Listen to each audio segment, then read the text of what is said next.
Assalamualaikum warahmatullahi wabarakatuh. Di sini kami akan memaparkan secara singkat mengenai supervisi pendidikan.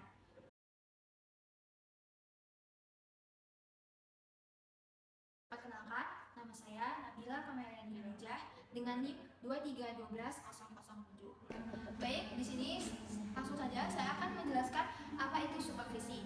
Mungkin kebanyakan dari kita mengartikan supervisi itu ialah sebagai pengawasan. Namun, pengertian aslinya atau secara garis besar ialah supervisi ialah kegiatan pembinaan yang dilakukan seseorang profesional untuk membantu guru atau tenaga pendidik dalam memperbaiki bahan, metode, dan evaluasi pengajaran dengan melakukan stimulasi. Apa itu stimulasi? Stimulasi ialah kegiatan merangsang kemampuan dasar anak agar tumbuh secara optimal. Lalu adanya koordinasi dan bimbingan secara kontinu atau berkelanjutan guna menjadikan guru profesional dalam meningkatkan capaian pendidikan. Nah, dalam supervisi itu terdapat supervisor, yaitu orang yang melakukan kegiatan supervisi. Supervisor dibagi menjadi 3. Yang pertama adanya supervisor eksternal. Supervisor eksternal ialah supervisor yang didatangkan langsung dari Dikdis atau Dinas Pendidikan untuk membina kepada kepala sekolah yang disebut sebagai penilik.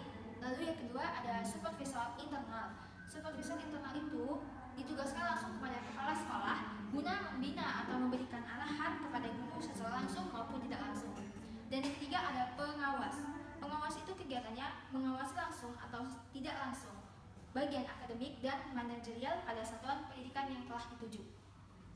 Baik, di sini saya akan menjelaskan sejarah singkat mengenai supervisi pendidikan. Pada awal abad ke-18, istilah inspeksi dan inspektor diperkenalkan di Prancis pada akhir abad ke-18. Lalu, apa sih inspeksi dan inspektor itu? Nah, inspeksi ialah pemeriksaan yang melibatkan tes dan pengukuran yang dilakukan berdasarkan karakternya. Lalu, apa itu inspektor? Inspektor ialah orang yang melakukan proses pengujian terhadap suatu objek yang dituju. Lanjut, pada tahun 1942, istilah inspeksi pendidikan atau educational inspection dipraktikkan pertama kali pada tahun 1942. Nah, pada tahun 1960, istilah inspeksi pendidikan diubah menjadi supervisi pendidikan. Nah, pada tahun itu, orang mulai mengenal inspeksi pendidikan itu dengan supervisi pendidikan. Namun, pada pertengahan tahun 1970-an, istilah supervisi pendidikan diubah kembali menjadi inspeksi pendidikan. Karena pada saat itu, supervisi pendidikan itu lebih memfokuskan kepada kegiatan pembelajaran, bukannya kegiatan konseling pembelajaran.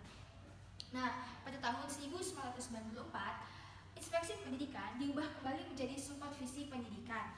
Karena pada saat itu, supervisi pendidikan itu semakin kuat perannya karena tuntutan peningkatan kualitas profesional guru dan kualitas pembelajaran di sekolah ataupun di kelas. Perkenalkan, saya Asrito Suganda dengan NIM 2301534. Di sini saya akan melanjutkan materi yang telah teman-teman saya sampaikan sebelumnya. Materi yang saya akan sampaikan yaitu tentang pentingnya supervisi pendidikan. Supervisi pendidikan dilakukan dalam rangka pengarahan, bantuan, dan bimbingan kepada guru-guru agar mengajar sesuai yang diharapkan. Berikut ada beberapa perspektif penting dari supervisi pendidikan menurut Sherlock. Yang pertama yaitu perspektif sejarah, di mana supervisi lebih menekankan pada mengefisiensikan pekerjaan, dan yang kedua itu perspektif fungsi-fungsi manajemen, di mana supervisi lebih mengarah pada memperbaiki perencanaan, pengorganisasian, serta pengendalian. Dan yang ketiga perspektif organisasi, di mana supervisi lebih menekankan pada meningkatkan kualitas pegawai atau meningkatkan kualitas profesional pegawai. Di materi yang kedua ini saya akan menerangkan tentang perkembangan supervisi pendidikan. Supervisi pendidikan dalam teori maupun prakteknya telah mengalami beberapa perkembangan. Ada 6 tahapan maupun periode dalam perkembangan supervisi.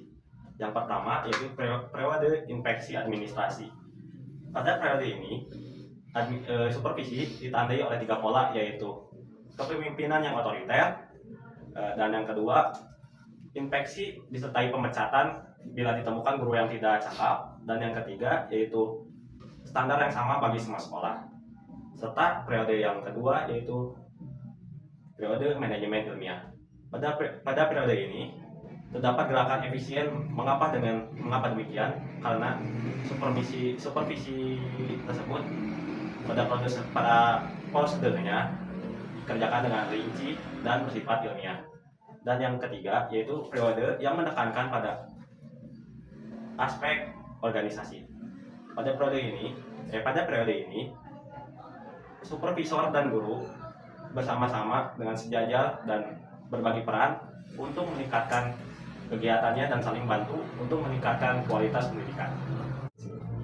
Periode berikutnya itu periode supervisi yang lebih menekankan pada interaksi perilaku. Pada periode ini, supervisi lebih menekankan pada perilaku interaksi berbagai suatu perbaikan pengajaran, pemecahan masalah, dan pengambilan keputusan yang dilakukan oleh segenap anggota kelompok. Dan yang selanjutnya itu periode supervisi yang lebih menekankan pada diri sendiri, di mana periode ini lebih mengarahkan setiap individu untuk lebih tahu apa kelemahannya, apa kekurangannya, dan berusaha untuk memperbaiki dirinya sendiri demi tujuan kelompok. Serta yang selanjutnya itu periode supervisi modern, di mana guru dan supervisor saling berkolaborasi dalam memecahkan masalah serta memperbaiki dirinya sendiri.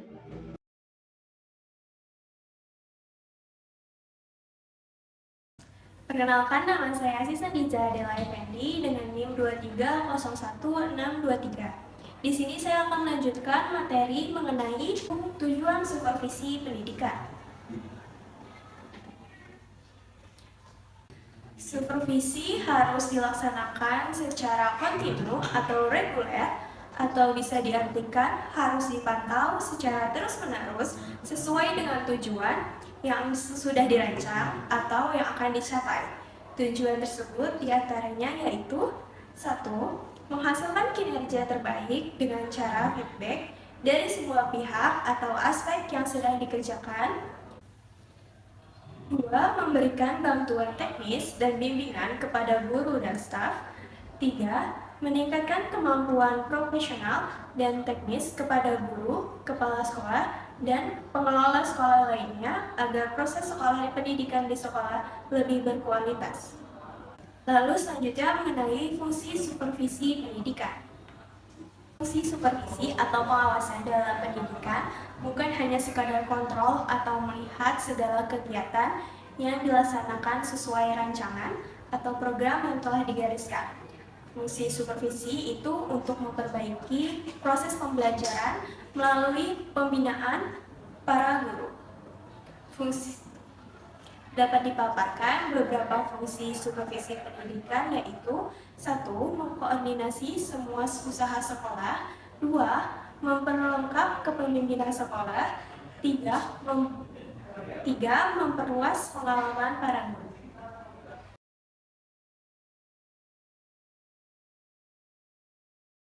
Perkenalkan, nama saya Didadan Hindrawan dengan NIM 2305497. Di sini saya akan melanjutkan materi mengenai prinsip, sasaran, dan ruang lingkup supervisi pendidikan.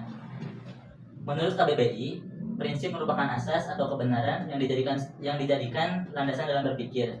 Artinya, prinsip merupakan sebuah kebenaran yang dijadikan landasan oleh seseorang untuk melaksanakan kegiatan dan untuk mencapai tujuan kegiatan tersebut. Mengapa seorang supervisor harus mengetahui prinsip supervisi pendidikan?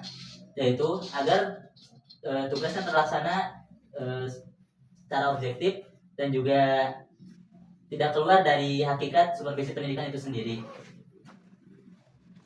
Adapun beberapa prinsip dalam supervisi pendidikan, yaitu yang pertama, prinsip ilmiah, yaitu supervisi harus dilaksanakan dengan keilmuan dan juga data yang objektif, yaitu data yang sesuai dengan pelaksanaan kegiatan pembelajaran tersebut. Adapun cara untuk mendapatkan data tersebut bisa kita menggunakan angket, observasi, atau dengan percakapan secara langsung. Yang kedua yaitu prinsip demokrasi, yaitu seorang supervisor harus mengangkat harga diri dan martabat guru tanpa adanya rasa bukan berdasarkan atasan dan bawahan akan tetapi berdasarkan hubungan kemanusiaan dan juga kehangatan. Yang ketiga yaitu prinsip kerjasama, yaitu supervisor dan yang disupervisi bersama-sama membangun usaha untuk menciptakan mutu kualitas pendidikan yang lebih berkualitas. Salah satu caranya yaitu dengan sharing of ide atau sharing of experience, yaitu seorang supervisor memberikan ide-idenya atau pengalaman-pengalaman baiknya kepada orang yang disupervisinya. Yang keempat yaitu prinsip konstruktif dan kreatif, yaitu seorang supervisor harus bisa memberikan rasa nyaman terhadap yang disupervisinya agar terciptanya guru yang kreatif. Dan yang keempat yaitu prinsip konstruktif dan kreatif, yaitu seorang supervisor harus menciptakan rasa nyaman bagi yang disupervisinya agar dapat mengembangkan potensi kreativitasnya. Kelima yaitu prinsip progresif, yaitu setelah diadakannya supervisi diharapkan pendidikan tersebut dapat mengalami kemajuan ke arah yang lebih baik. Yang keenam yaitu prinsip inovatif, yaitu supervisi diharapkan untuk membawa perubahan-perubahan ke arah yang lebih baik, yaitu prinsip inovatif, yaitu prinsip yang mendatangkan perubahan-perubahan ke arah yang lebih baik yang mengikuti tuntutan zaman dan juga mengikuti tuntutan kebutuhan di masyarakat. Dari beberapa poin di atas dapat disimpulkan bahwa supervisor harus menghindari sikap otoriter, yaitu menganggap bahwa supervisor dan yang disupervisi adalah atasan dan bawahan. Akan tetapi, seorang supervisor harus membina dengan cara yang lebih baik. Dan dengan adanya supervisi juga diharapkan adanya perubahan ke arah yang lebih baik. Maka dari itu, untuk menciptakan mutu kualitas pendidikan yang berkualitas, diperlukan supervisi dalam segala aspek pendidikan. Menurut Ari Kunto, ruang lingkup supervisi pendidikan secara objektif dibagi menjadi 3, yaitu supervisi akademik, supervisi administrasi, dan juga supervisi lembaga. Dalam supervisi akademik, lebih menekankan kepada proses pembelajaran di dalam kelas, yaitu di mana guru berinteraksi dengan muridnya. Dan yang kedua, supervisi administrasi. Supervisi administrasi lebih cenderung kepada pembantu atau penunjang dalam kegiatan pendidikan, seperti buku pelajaran, perpustakaan, dan komponen lainnya. Yang ketiga yaitu supervisi lembaga. Dalam supervisi lembaga yang dijadikan objek adalah kinerja sekolah tersebut dan tujuannya yaitu menjaga nama baik sekolah yang dapat meningkatkan kualitas sekolah. Dari penjelasan di atas dapat diambil kesimpulan bahwa supervisi pendidikan itu mengarah kepada 3 ruang lingkup, yaitu akademik, administrasi, dan juga lembaga.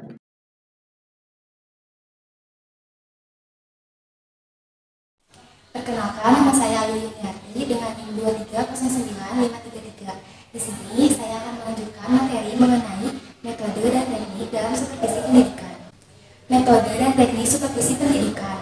Beberapa metode yang memungkinkan dapat diterapkan dalam pelaksanaan supervisi, yaitu yang pertama adalah metode langsung. Di sini, seorang supervisi secara pribadi dan langsung berhadapan dengan orang yang disupervisi, baik secara individual maupun secara kelompok. Contohnya seperti kunjungan kelas, observasi kelas, pertemuan atau rapat, dan diskusi kelompok. Yang kedua, ada metode tidak langsung. Di sini, supervisor tidak secara langsung menghadapi atau berhadapan dengan orang-orang yang disupervisi, tetapi mempergunakan berbagai alat atau media komunikasi. Contohnya melalui radio, televisi, surat, dan papan pengumuman.